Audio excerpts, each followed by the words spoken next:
Msemaji wa kamandi ya jeshi la Iran ya Khatam al-Anibia ametoa taarifa akisema kuwa wanajeshi 100 wa Marekani wameuawa katika shambulizi la Iran huko Dubai.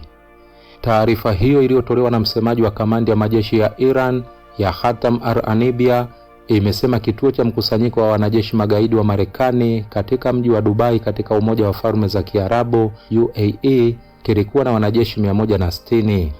Anasema kwa mujibu wa taarifa za kiintelijensia na kutoka uwanjani, wanajeshi 100 wa Marekani wameangamizwa katika shambulizi mseto lililoshirikisha makombora na ndege zisizo na rubani. Ni vyema kuashiria hapa kuwa Marekani na washirika wake wanatumia mbinu ya kuficha hasara zinazosababishwa na vipigo mtawala vya majeshi ya Iran na hata kuwaadhibu wale wanaorusha hewani picha na video za matukio hayo.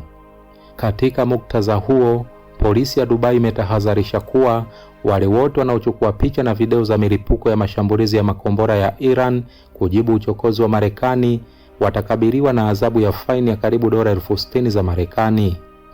Gazeti la Gulf Times limeripoti kuwa polisi ya Dubai limewatahadharisha wakazi wa mji huo kwamba ni marufuku kurusha hewani maudhui yanayokwenda kinyume na taarifa ya serikali. Polisi ya Dubai imesema kuwa mtu yoyote atakayekiuka tangazo hilo atakabiliwa na adhabu ya kifungo jela na faini ya dirham 200,000 karibu dola 54,400 za Marekani. Kupata update hizi basi subscribe na kisha uguse alama ya kengele itakayotokea hapo ili uweze kupata notification zetu kila wakati tunapoweka video zetu. Subscribe ili uweze kupata dondoo zinazotokea Mashariki ya Kati. Bye bye, tukutane wakati mwingine.